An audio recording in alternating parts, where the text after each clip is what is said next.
Hello, my sweet summer children. In the first two episodes of House of the Dragon, the Easter eggs were Easter egging. There were so many. Also in the previews for next week, so many.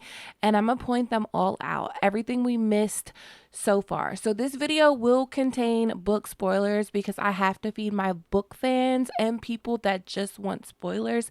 And some of the Easter eggs are just too cool not to mention.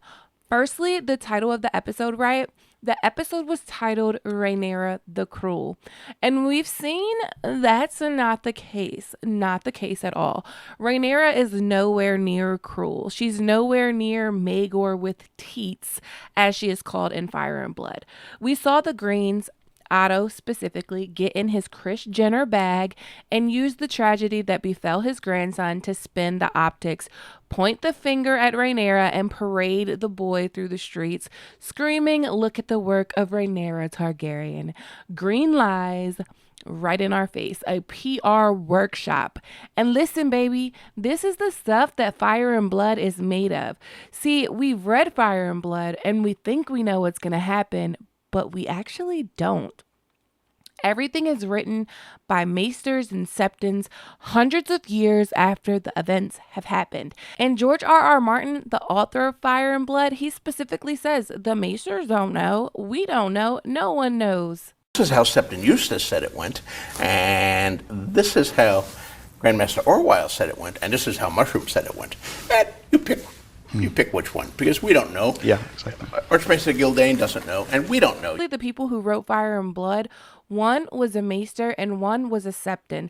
The institutions they represent are in Old Town. The High Towers, the Citadel, and the Sari Sept are the three institutions of Old Town. They are all in cahoots, and 2 out of the 3 of those institutions wrote this book. And I think they wrote certain parts of it specifically to make Rhaenyra look terrible. They are men, and they can't have women grasping for power. They can't have women reaching for the Iron Throne. So let's say the throne cut her. The throne denied her. And I have a theory about how she went out, and it's not what we think it is. Like, it does not actually go down that way. I think we're in for a surprise. But the big T is that we think we know, but we have no idea. Another huge Easter egg is a scene with Rhaenyra playing with 2 of her children. And shout out to my co-host Alicia for pointing this out in the Direwolf City after show. Y'all need to be tuning in for that, by the way. It's full of book spoilers and we go on right after the episode. But one of the children gets handed a black dragon. So we have Aegon III, known as the Dragonbane, and we have Viserys II. They will both go on to be kings. Rhaenyra hands Viserys a black dragon. Daenerys will come from this line, so the black dragon could represent Drogon. But guess who comes from Viserys' line? And I think the black dragon was a kiss to book fans for House Blackfyre. So Viserys is the father of Aegon the Unworthy, the king that legitimized all his bastards on his deathbed.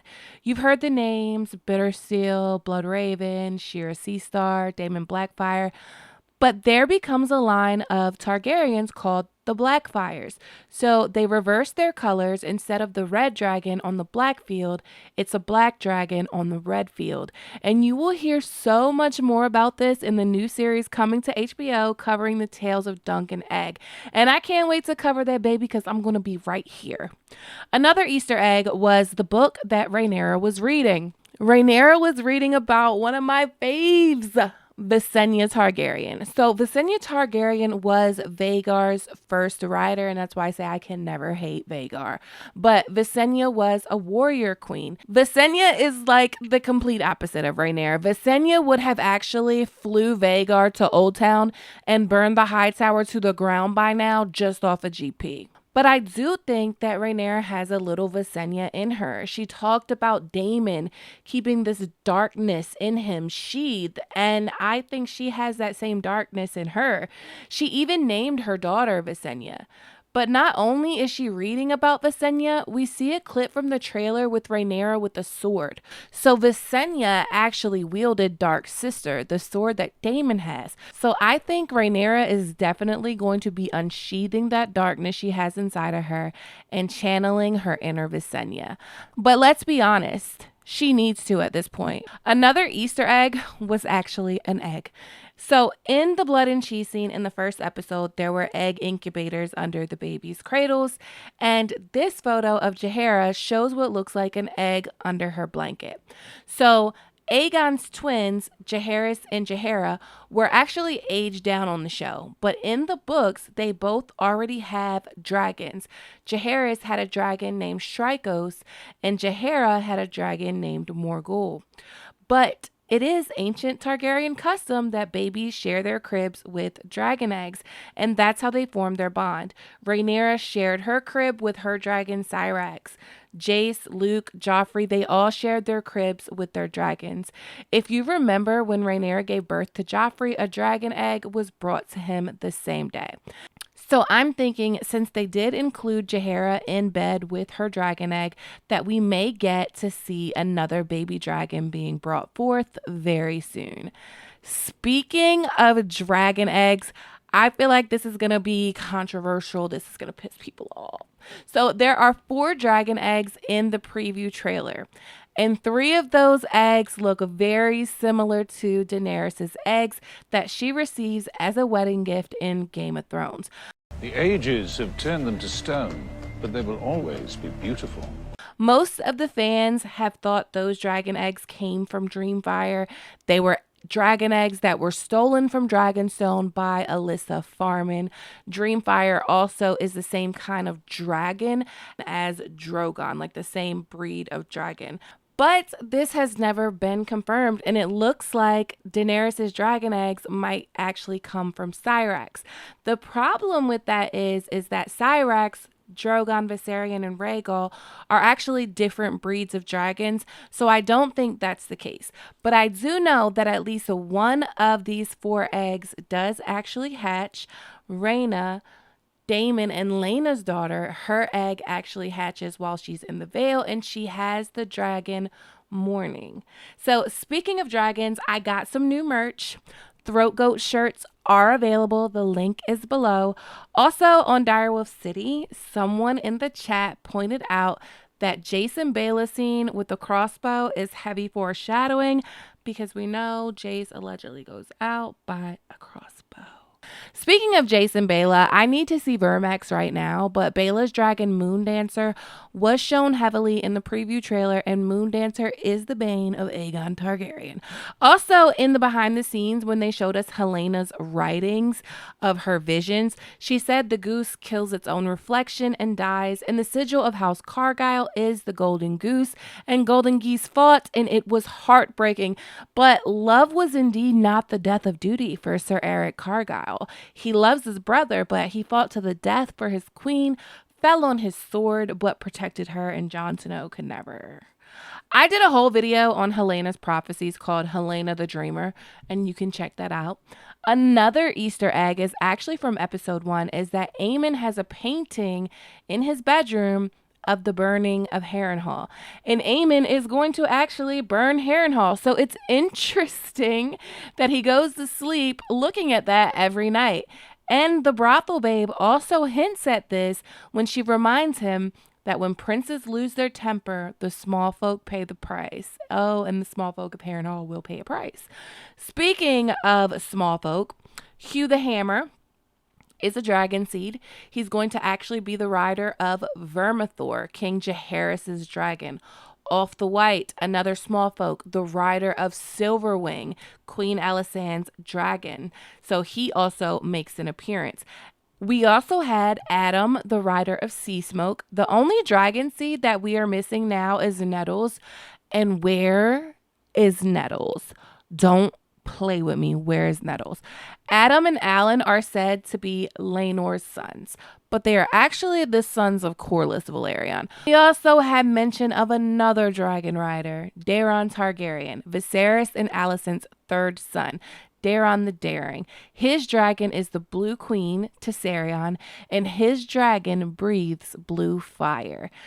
Speaking of mentions, though, like people who have been name dropped, Dalton Greyjoy was actually mentioned. Now that the blacks and the greens have split and Corlys has sided with Rhaenyra, see, Corlys has been the master of ships for House Targaryen for years, so the Valyrian navy is what the crown had. But now Rhaenyra has the Valyrian fleet, which leaves the greens needing a navy. So they're thinking about they're going to grab Dalton Greyjoy. So Dalton Greyjoy is from House Greyjoy, that's Theon's people, but he is known as the Red Kraken. He's particularly vicious and bloodthirsty. He's like an ironborn legend. And while Team Green wants him bad, he bets on black. And the Lannisters will pay too. So he actually joins Rhaenyra's side. He makes the Lannisters pay. Lannisport all the way to Fair Isle will be raided and reaved by the Red Kraken on behalf of Queen Rhaenyra. Speaking of Lannisters, do you guys remember the song? And now the rains weep o'er his halls without a soul to hear. Yeah, so that song was written about Tywin Lannister. It's called The Rains of Castamere. Well, guess what? One of Aegon's besties is actually a Rain of Castamere. This is Sir Martin Rain. You can see the red lion on his collar. So the Lannisters were the golden lion and the Rains were the red lion. So that's why the song's like a coat of red, a coat of gold. A lion still has claws and mine are long and sharp, my lord, as long and sharp as yours. So House of Rain bucked on Tywin Lannister and they like retreated into their mines or caves or whatever. And Tywin sealed them and flooded them, killing all of them, extinguishing their entire house. There is no one in this universe as awful and effective as Tywin Lannister. Another hidden gem I want to talk about is the moment that Helaena zooms in on the dried flowers falling from the sky. Rhaenyra seems to have a moment just like this in Dragonstone. It's the same moment. It's the same. So we know Helaena is a dreamer and we know Viserys was a dreamer, but what about Rhaenyra? Is Rhaenyra a dreamer? I tend to think the dragon dreamer gene lies in everyone that has blood of the dragon, but some can master it better than others. It's stronger in some than others. Daenerys the dreamer foresaw the doom of Valyria. It was her dream that made the Targaryens leave to Dragonstone.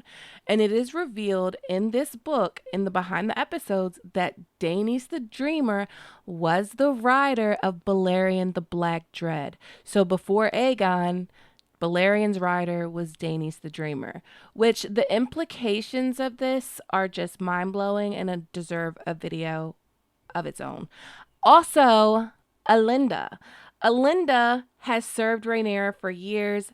She's her handmaiden. Elinda was there for the birth of Joffrey. She was there for the birth of Visenya. And she's the one that went and got Sir Lorne. And I know in the preview, there's a woman in a red cloak and it was driving people crazy. So the woman in the red cloak is actually Elinda. So I know you guys probably picked up some Easter eggs that I didn't even catch in this video. So let me know in the comments what I missed. As always, thanks for watching. Thanks for all your support. I legit could not do this without you. Okay, my sweet summer children, have a good day.